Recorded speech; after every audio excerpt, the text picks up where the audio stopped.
Hey guys, thanks for joining us. Obviously got Meg here. We've just got Millie in the room, so we'll start there and then I'll come to those of you on Zoom. So just pop your hand up and I'll come to you shortly. Thanks, Lucy. Hi, Meg. Congratulations on the win and qualifying. I wanted to start by looking at your partnership with Elise Perry. It's in 14 partnerships in chasing in ODIs. You've only failed to get to 50 twice, and this was your 600 partnership together. What is it about you two in chases that works so well?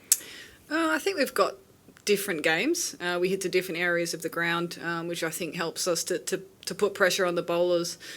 She's very calm, and so I think that allows me to just settle in and play my game. So, she's a world-class player, has been for a long time, and, when she's at the crease, I think everybody feels pretty calm. So, it was nice to be able to put that partnership together again. We felt like if we could put a couple of big ones together, that was going to help get us over the line, and that's how it turned out.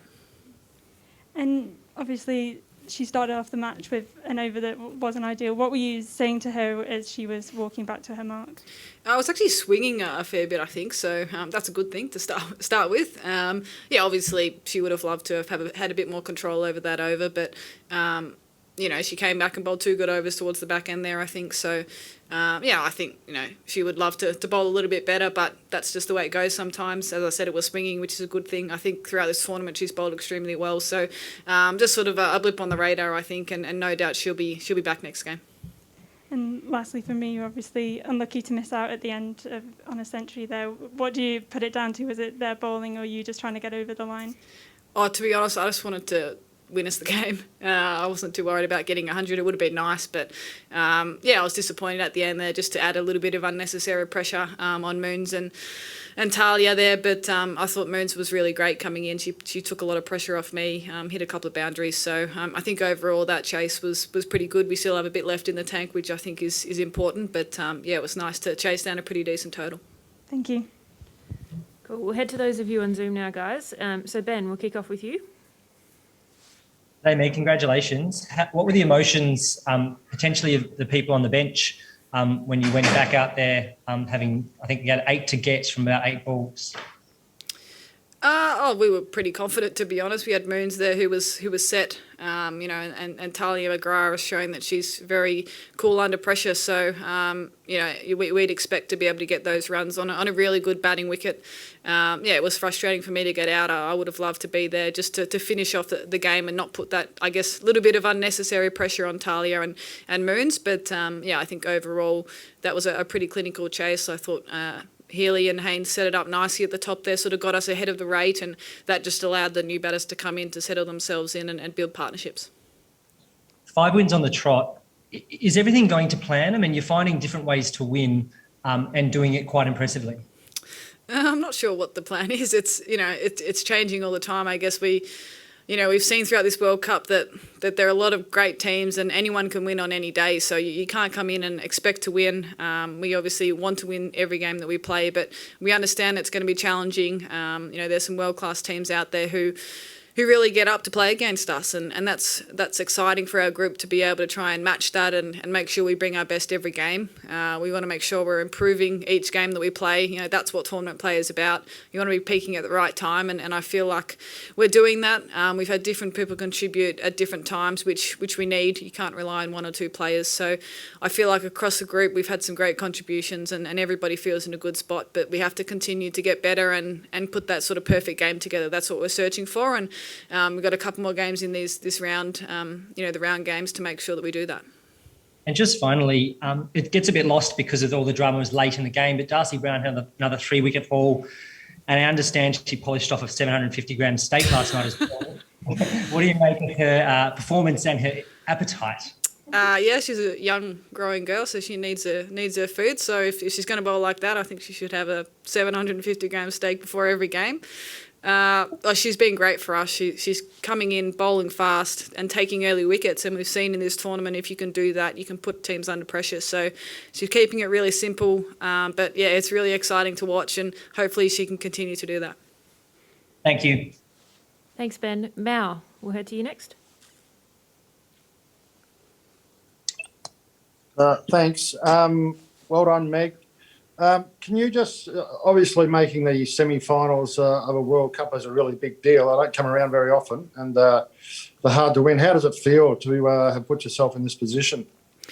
Yeah, I think as a group we're really excited. You know, World Cups are very difficult to play in. We've seen there's been a lot of upsets throughout this tournament already. So every game's a challenge. It's unique each game, and you need to make sure you're adapting. So yeah, we've won differently every time, which I think is really important because you need to put yourself in different positions to make sure that when you do get to the semis that you're prepped and ready to go. So we'll enjoy this win. It's a win against an exceptional team who are very dangerous. So you need to make sure that you sort of take a moment to sort of take it all in, I think, and enjoy wins like this because, yeah, they're all very difficult, but we'll refocus when we need to. But, yeah, certainly a very happy change room tonight.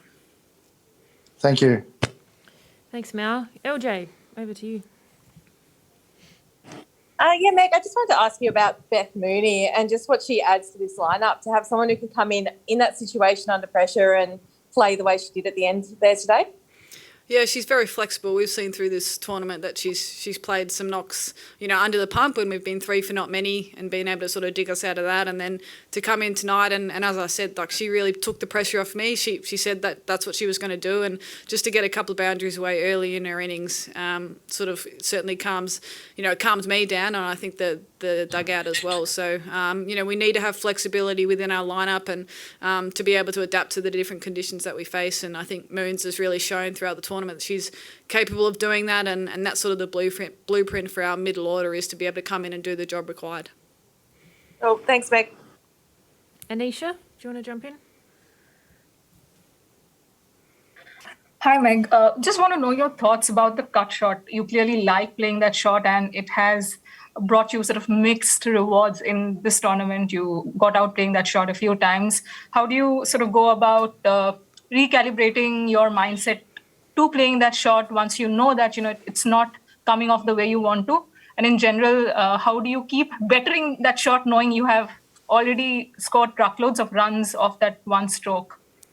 Yeah, it's something I've thought a lot about heading into this game. Obviously, I got out sort of similarly, you know, the couple of games beforehand, and I guess the answer is just to play it better. You know, I've executed it pretty well tonight on the most part, and then, you know, every time I sort of get a touch lazy or don't wait for it enough, then I can get into trouble. But it's certainly not a shot I'm going to stop playing. It does give me a lot of runs, and it's an area of strength for me. But I think there's always, you know, ways that you can improve, and I need to make sure that I'm being clinical with that all the time, because there are fielders there. I can get it through the field, but there will be fielders there if I don't quite get it right. So it's a good challenge, and I'm looking forward to seeing that the rest of the tournament. Thanks. All the best for the next games. Thank you. Priya? Yeah, thanks. Hi, Meg. The bowlers bowled 24 wides. So what did you make of the conditions? Yeah, the ball was swinging a bit, which was great. You know, clearly we would love to bowl less wides. Yeah, that's an area where I think we can get better. But, you know, I think as a whole, we tried to be quite aggressive with the ball. And sometimes we missed today. I think in the field as well, we were probably a bit flat and fumbly, which sort of helped sort of to contribute to sort of the feeling that we had within the group. But, yeah, it's an area to improve. The great thing is we're able to win when we're not quite getting it perfect. And, you know, to be able to get over the line against a really good team and know that we've still got room to get better, I think is exciting for the group, and we'll work as hard as we can to make sure that we're getting better at everything that we need to. And Gomesh, we'll go last question from you, please. Thanks, Lucy. Hi, Meg. Congratulations on the win. Well played today. From the outside, you know, as an observer, if you look at the chases like these for the Australian team, even though it seems like evenly poised, sometimes it feels like it's almost just a matter of time before, you know, you guys win the game.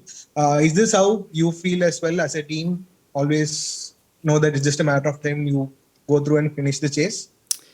We have a lot of confidence in our batting group. It's a long batting order. We've got a lot of depth in that area, and you know, I think we've seen throughout this tournament in particular that if you can get some really good partnerships at the top and build a good base, then anything's possible sort of towards the back end. So whether we're setting or chasing, we want our top 4 to be doing the majority of the work, and having a set batter going into the last few overs makes a big difference. So that was the aim today.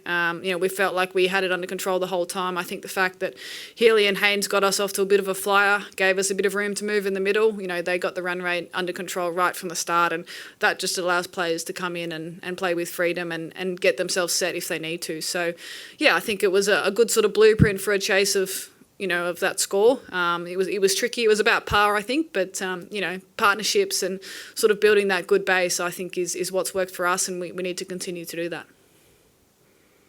Once again, congrats and all the best for the next one. Thank you.